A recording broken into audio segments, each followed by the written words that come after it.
और अब बात कर रहे हैं यूपी के विधान परिषद चुनाव की। जी हां, जिसके नतीजे आज आने वाले हैं। यूपी विधान परिषद चुनाव में आज वोटों की गिनती होगी। मतगणना के लिए सभी जिलों में तैयारियां पूरी कर ली गई हैं। सुबह 8 बजे काउंटिंग शुरू होगी। इसके लिए काउंटिंग सेंटर पर सुरक्षा के कड़े इंतजाम किए गए हैं। 9 अप्रैल को वोट डाले गए थे। बीजेपी के पास आज नया इतिहास रचने का मौका है।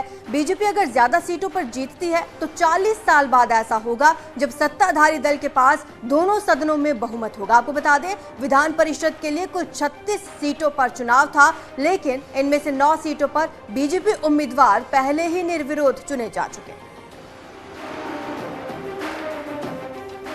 तो सुबह 8 बजे से काउंटिंग शुरू होगी। विधान परिषद चुनाव में आज फैसले का दिन है।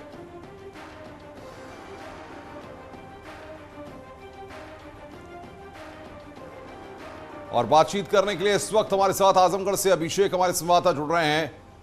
अभिषेक, आज रिजल्ट सामने आना है, किस तरीके से वोटों की गिनती का काम शुरू होगा और क्या तैयारियां वहां पर आप देख रहे हैं?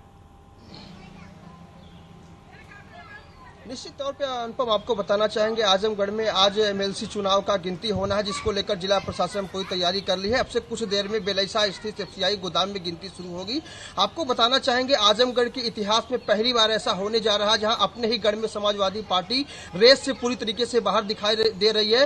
भारतीय जनता पार्टी ने जहां समाजवादी पार्टी के विधायक रमाकांत यादव के बेटे अरुण कांत यादव को मैदान में उतारा था, तो वहीं सीएम योगी के सबसे बेहद करीबी माने जाने वाले यशवंत सिंह पार्टी लाइन से हटकर बगावत करके अपने बेटे को मैदान में उतारे थे। इन्हीं दोनों के बीच जो है यहाँ पर लड़ाई देखने को मिल रही है। हालांकि यह लड़ाई दो बेटों की जरूर है, लेकिन दो पिता और कद्दावर नेताओं की प्रतिष्ठा दांव पर लगी हुई है। कारण कि यहाँ पर जो लड़ाई है सीधे तौर पर अरुण कांत यादव और विक्रांत सिंह के बीच देखने को मिल रही है, जहां तक माना जा रहा है कि विक्रांत सिंह की जीत सुनिश्चित हो चुकी है। कारण कि बीजेपी के अंदर कहीं न कहीं से भीतर घात देखने को मिला है और बीजेपी के लोग अंदर यशवंत सिंह की खुल के जो है प्रचार प्रसार किए थे। वहीं समाजवादी पार्टी के बाहुबली विधायक रमाकांत यादव पार्टी लाइन से हटकर अपने बेटे के लिए पार्टी से बगावत कर बैठे और बेटे को लेकर उनका मोह भंग हो गया था पार्टी से, और खुल के वोटिंग के दिन बेटे के लिए प्रचार किए थे। तो कुल मिलाकर आज अब से कुछ देर में, कुछ घंटों में जो है रिजल्ट सामने आ जाएगा, परिणाम सामने आ जाएगा।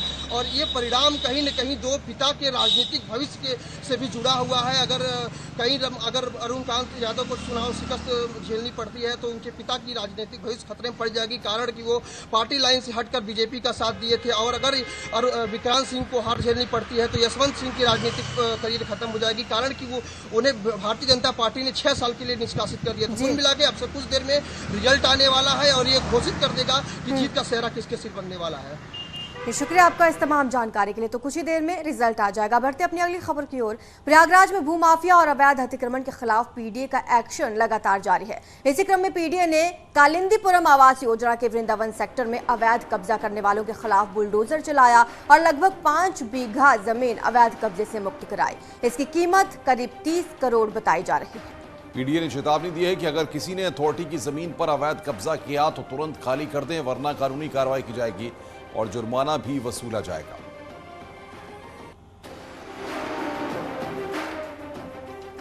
अवैध अतिक्रमण के खिलाफ योगी सरकार का हंटर लगातार जारी है। लगातार कार्रवाई देखी जा रही है। सरकार का बुलडोजर लगातार चल रहा है। इसी कड़ी में भदोई में हाईवे के किनारे तालाब की जमीन पर अवैध कब्जा कर बनाए गए 2 मंजिला ढाबे को प्रशासन ने ढहा दिया। अधिकारियों का यह कहना है कि जनपद की तीनों तहसीलों में विशेष अभियान के तहत अवैध कब्जे को हटाया जा रहा है और इसी क्रम में बुलडोजर अपना काम कर रहा है। कब्जा जो भूमाफिया के अंतर्गत जो लोग सड़क की ज़मीन, हाईवे की ज़मीन, बड़े बड़े लोगों ने रेस्टोरेंट और तमाम चीज़ें बना रखे हैं, तो उसमें प्रॉपर 122 बी की कार्रवाई होने के बाद ये अवैध निर्माण हटाया जा रहा है। ये आदेश न्यायालय का है। एडमिशन के नाम पर ठगी हुई है। दरअसल सरकारी मेडिकल कॉलेजों में एमबीबीएस के एडमिशन दिलाने के नाम पर ठगी का शिकार बने 2 स्टूडेंट्स कानपुर के जीएसवीएम मेडिकल कॉलेज में एडमिशन लेने पहुंच गए। जांच में इनके डॉक्यूमेंट्स फर्जी पाए गए, जिसके बाद मामले की शिकायत पुलिस से की गई। पुलिस ने एफआईआर दर्ज कर ली है और आरोपियों की जल्द गिरफ्तारी का भरोसा दिया है।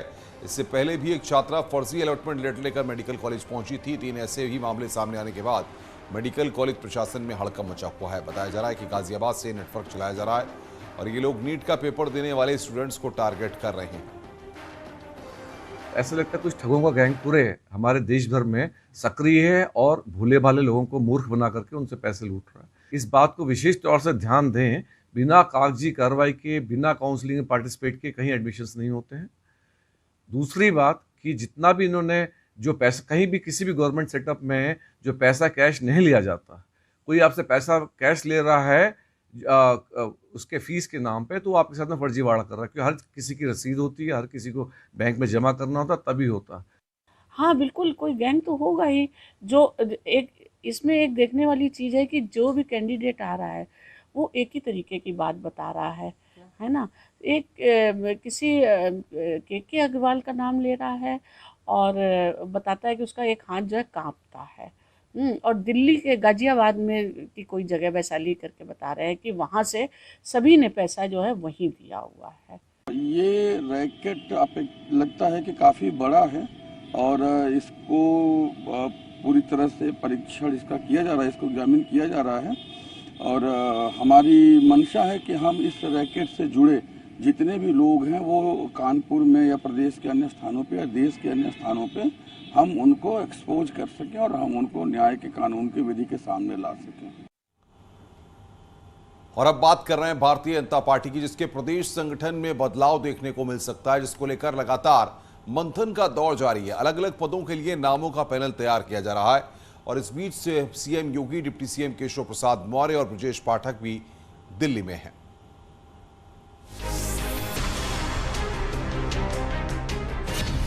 कौन होगा उत्तर प्रदेश बीजेपी का अध्यक्ष?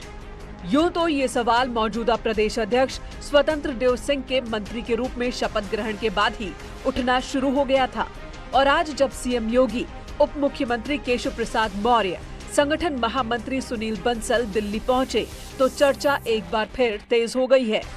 कोशिश ये की जा रही है संगठन की तरफ से कि ब्रज, अवध या फिर सपा मुखिया अखिलेश यादव के गढ़ के क्षेत्र का प्रदेश अध्यक्ष बनाया जाए। बीजेपी का सिद्धांत एक व्यक्ति एक पद का रहा है। ऐसे में संगठन के जब कई चेहरे सरकार में शामिल हो चुके हैं, तब पार्टी में कई पद खाली हैं। आपको बताएंगे कि संगठन में किसे कौन सी जिम्मेदारी मिल सकती है। पहले देखिए वो कौन कौन से पद हैं जो खाली हैं। स्वतंत्र देव सिंह, पहला बड़ा नाम मौजूदा प्रदेश अध्यक्ष स्वतंत्र देव सिंह का है, जिन्हें सरकार में कैबिनेट मंत्री बनाया गया। दया शंकर सिंह पार्टी में प्रदेश उपाध्यक्ष के पद पर थे, अब सरकार में शामिल है। अरविंद शर्मा, इनके पास भी संगठन में उपाध्यक्ष पद की जिम्मेदारी थी। जेपीएस राठौर प्रदेश महामंत्री थे, अब सरकार में मंत्री हैं। नरेंद्र कश्यप ओबीसी मोर्चा के मौजूदा प्रदेश अध्यक्ष हैं और सरकार में मंत्री भी हैं।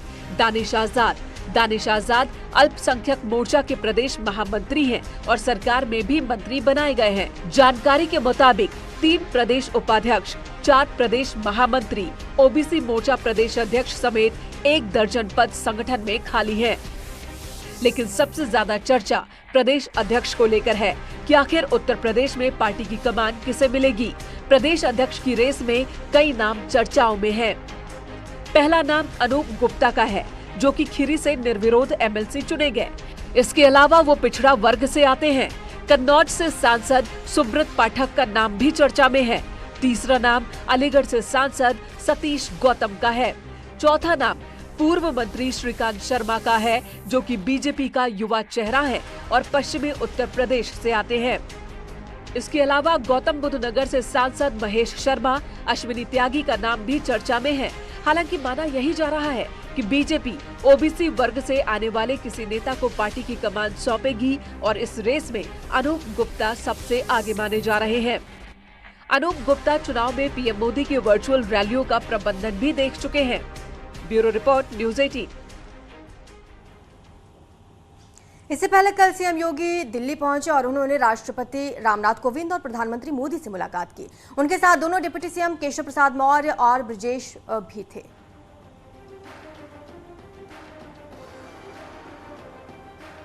तो 2 तस्वीरें आपके सामने हैं। एक तरफ सीएम योगी ने प्रधानमंत्री मोदी से मुलाकात की और दूसरी तरफ राष्ट्रपति रामनाथ कोविंद से भी मिले योगी। दिल्ली में अहम दौरे पर है सीएम योगी आदित्यनाथ, जहां पर तमाम बीजेपी के दिग्गजों से मुलाकात होनी है उनकी और कई अहम मुद्दों पर भी चर्चा की जाएगी। प्रतापगढ़ से खबर है, जहां पर रेप के आरोपी सर्किल ऑफिसर पर गाज गिरी है। प्रतापगढ़ में रेप के आरोपी पुलिस अफसर और पट्टी के तत्कालीन सीओ को नौकरी से बर्खास्त कर दिया गया है।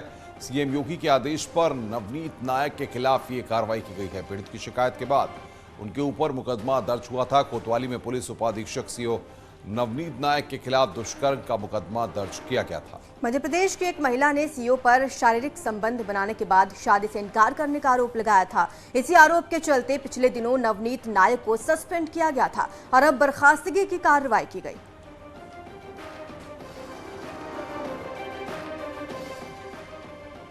और अगली खबर कानपुर से, जहां 1984 के दंगे में कानपुर में हुए कत्लेआम को लेकर एसआईटी की जांच पूरी हो चुकी है और एसआईटी ने अपनी रिपोर्ट सरकार को भेज दी है।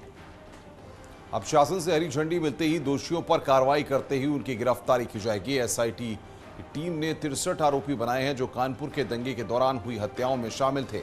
एसआईटी पंजाब, हरियाणा, दिल्ली और अन्य प्रदेशों में भी सबूत खंगालने गई हुई थी और कई जगह से सबूत भी मिले हैं जो पूरी जांच में काफी अहम माने जा रहे हैं।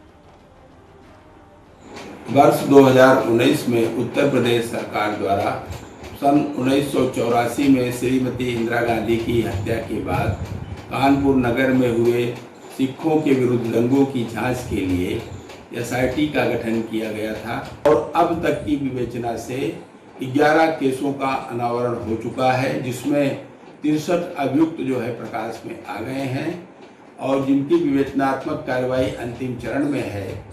अब हम लोग इस पे क्लोजर रिपोर्ट तैयार करके वरिष्ठ अधिकारियों के संज्ञान में ला करके और इसमें अभियुक्तों की गिरफ्तारी की कार्रवाई अविलंब प्रारंभ की जाएगी।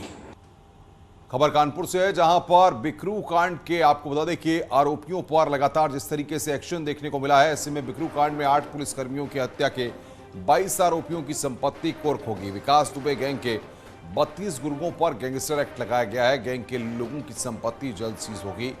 जांच में विकास दुबे की 70 करोड़ की संपत्ति का भी खुलासा हुआ है। विकास दुबे गैंग के 32 लोगों पर गैंगस्टर लगाया गया है। विकास के गुर्गों पर अब सख्त एक्शन होगा। गैंग के लोगों की संपत्ति को सीज किया जाएगा। विकास की 70 करोड़ की संपत्ति का खुलासा हुआ है। ब्रेक के बाद आपका स्वागत है। एक तरफ रिकॉर्ड तोड़ गर्मी पड़ रही है तो दूसरी तरफ गला तर करने के लिए नींबू पानी पीना मुश्किल हो गया है। इसकी वजह है आसमान छूते नींबू के दाम और इसी का फायदा उठाकर शाहजहांपुर में चोरों ने बड़ी मात्रा में नींबू चुरा लिए। ये रिपोर्ट देखिए।